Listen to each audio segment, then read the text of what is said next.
All right, hey class. So we're going to talk about measures of variability. It's our next topic.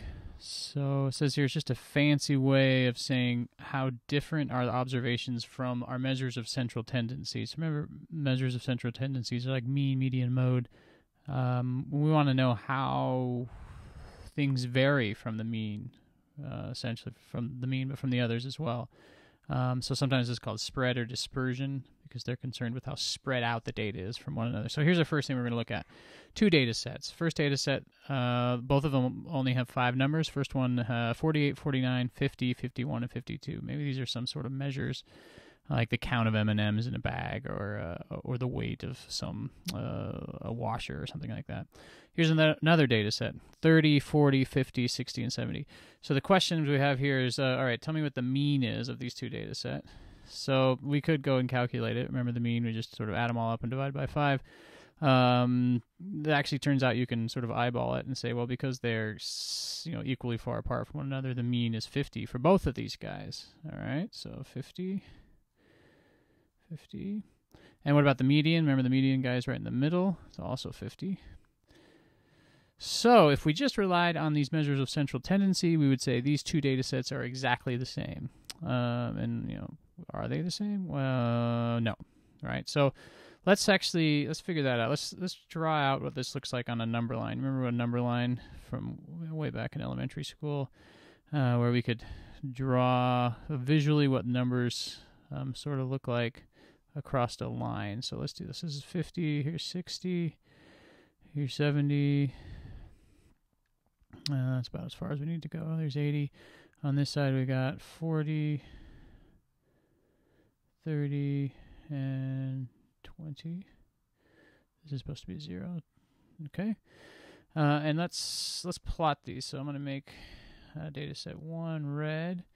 So data set 1 we have 48, 49, 50, 51, and 52. Data set 2, we'll make him blue.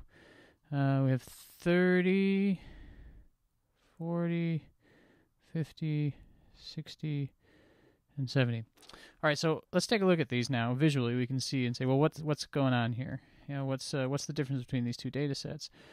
And you can see right away that data set 1, the red ones are all squished together. Data set 2, the blue ones are spread out. All right, so we want to actually be able to come up with some measure, some number to show that the blue data set is further apart from one another than the red data set. It's important, some numerical way to do that so that we can describe it really easily and everybody understands. So at this point, if I were to do this in class, I would ask the class, what do you think? How can we do this? And people usually give me some pretty good answers. They'd say something like, well, you could just sort of look at the difference between the smallest one right here and the biggest one. And that's called the range. So we'll talk about that. And that's a good measure of variability. We could also just say, well, how on average, how far apart are they from one another? So we could try that. That's a little bit complex, but we're going to do something similar to that. And so I sort of challenge them to think, okay, well, if you were to do this and make it up all by yourself, how would you do it? And usually the class comes up with something like this. So let's just try this. First of all, let's figure out or draw on here where the mean is. So the mean is right smack dab here in 50 for both of them, right? We'll just do these one at a time. But here's our mean. And I'm going to draw like a little fulcrum, like a little triangle here. A fulcrum as if this was sort of a scale, right? Something that's balancing. That's really what the mean does, is sort of balance these dots on some kind of number line. And so let's change colors here. Let's write these guys out. So this is data set 1. I'm going to call all these numbers xi's. This is supposed to be a D data set. Xi's. All right. So let's write these out. We have 48, 49, 50, 51, and 52. And one thing we could do then is we could take a look at each of these dots and say, how far away are these dots from the mean? How far away are they from the mean? How far away are each of these dots? Why would that be important? Well, we could see that this guy is really far away from the mean compared to these other ones, right? The blue one. So that's usually, again, what the class would come up with. So we would call that something like, okay, xi minus mu. Remember, we call this mean mu, right? Mu equals 50. All right, so let's see what that looks like. We're going to make a new set of data. So it would be 48. Would be 48 minus 50, right? 48 minus 50, which is negative 2. All right, 49 minus 50 is negative 1. 50 minus 50 is 0. 51 minus 50 is 1. And 52 minus 50 is 2. So that's what we have. We have a new data set. Negative 2, negative 1, 0, 1, and 2. All right? So I'm just going to erase this part because this is getting confusing. So that's what we got. Negative 2. All right. So what should we do now? Well, we could just take the average of these numbers, right? And it would basically that'd be the average of the difference from the mean. So let's do that. Let's just think about that. What's the average of these numbers right here? So if you take a look at it, negative 2, 1, 0, 1, and 2, what's the average of those? Remember, the average, we just add them all up and divide by the number. So if we add negative 2 plus negative 1, that's negative 3, plus 0 is 0, plus 1 is negative 2, plus 2 is 0. 0, then divided by 5 is 0. All right, so our measure of sort of spread is 0. And, it turns out if we did it the same way with these other numbers, we'd get a spread of 0 as well. So why are we getting this? It's because we have these negative numbers here that cancel out the positive numbers. All right, so in order to get rid of this, we actually have to square this difference from the mean. All right? And in class, we talk about this, that maybe there's more than one way to get rid of these negative numbers. We could take the absolute value. That would also work. Problem with that is it's not quite as pretty later on when we use this same measure in calculus. It's a little bit tougher to deal with absolute values. So instead, we just take the squared difference from the mean. So here's a difference from the mean. We're going to square it. Right? And the reason we do this is because these negative numbers will always cancel out these positive numbers. In fact, that's what the mean does. Remember, it balances things on both sides. So this will almost always happen, that if we didn't square it, we would just have some sort of measure of spread that would be 0, which would be meaningless. It wouldn't really help us. So let's find the square difference from the mean. So negative 2 squared is 4. Oops, not 41, just 4. There we go. Negative 1 squared is 1. 0 squared is 0. 1 squared is 1. And 2 squared is 4. All right, now we're doing something. So these are all positive numbers. So let's add them all up. So 4 plus 1 is 5, plus 0 plus 1 is 6, plus 4 is 10. And then to find the average of that number, what do? We divide by n, which is the number of things we have in our observations. So how many observations we have? 1, 2, 3, 4, 5. So divide by 5. I'm really just finding the average of these numbers. Right, I want to see on average how far away things are from the mean. What does that equal? That equals 2. All right, so let's do the same thing with the blue data set. What do we call this? Data set 2. Let's do it over here. Data set 2. So our xi's in this case are 30, 40, 50, 60, and 70. We're going to do the same thing. We're going to subtract it from the mean first. Xi minus mu. And of course, it's the mu of this data set, but the mean in both of these are the same, so that's okay. So what was this? This was 50. So 30 minus 50 was minus 20. 40 minus 50 is minus 10. 50 minus 50 is 0. 60 minus 50 is 10. And 70 minus 50 is 20. Okay.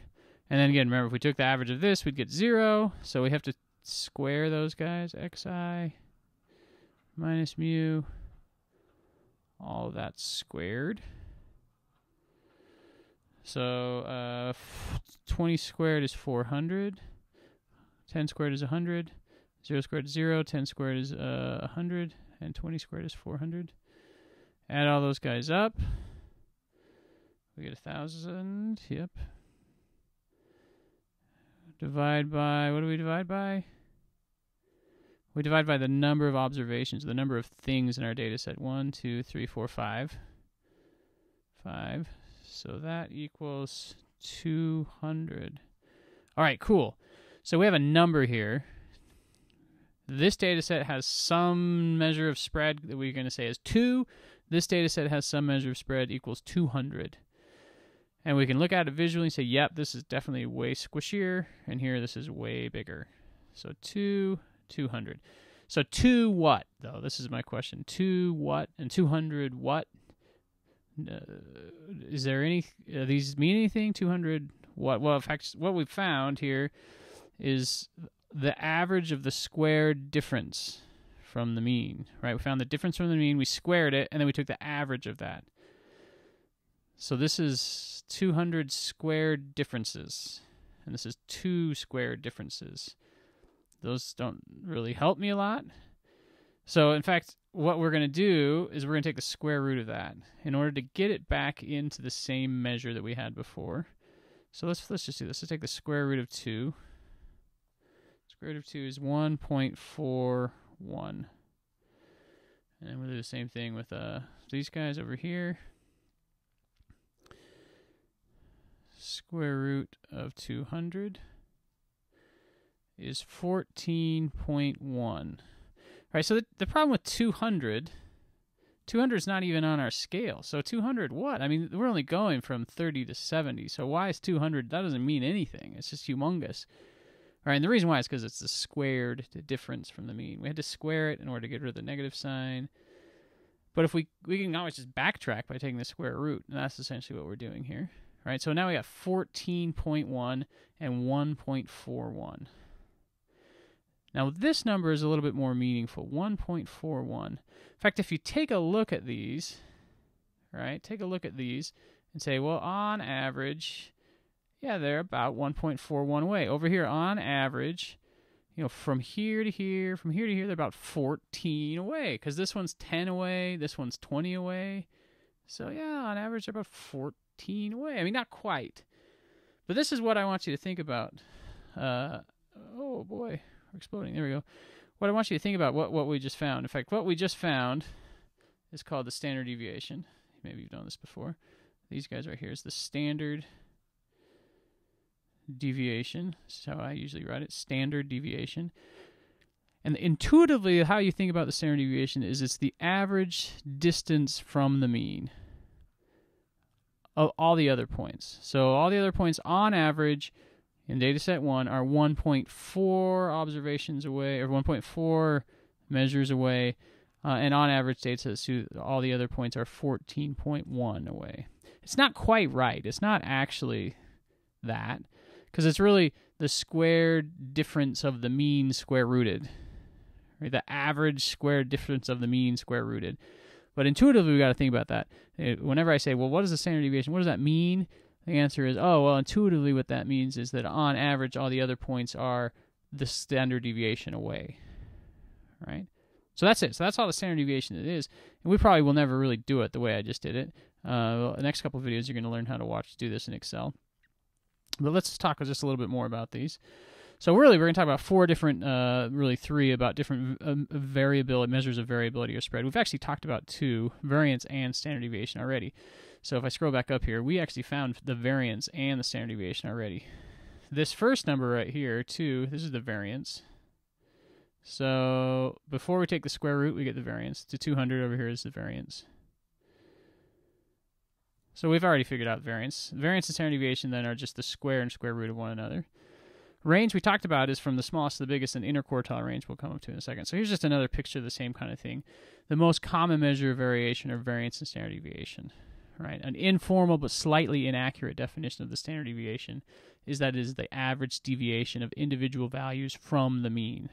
So on average, how far away are things from the mean? So here, let's just take a look at these formulas down here, and we'll realize that we've actually done exactly this. These are 2 formulas for just about the same thing. Sigma is what we talk about for populations. So this is a population. Variance, sigma squared. And S squared is for the sample. Sample variance.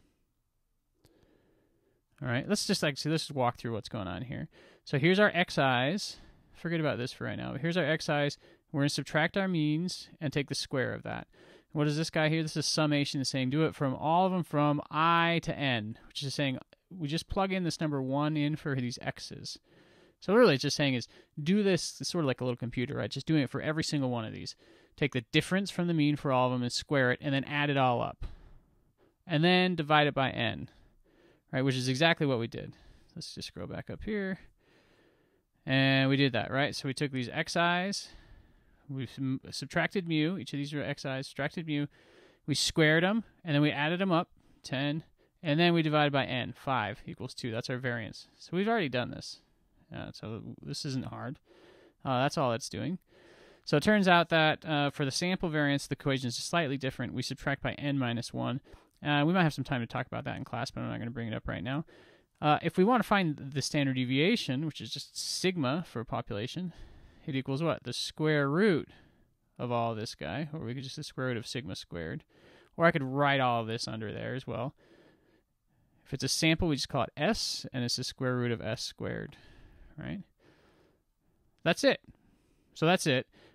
Standard deviation is something we're gonna use a lot in the class, but it's really not too hard. We just think standard deviation, well, it just means on average how far away is something from the mean.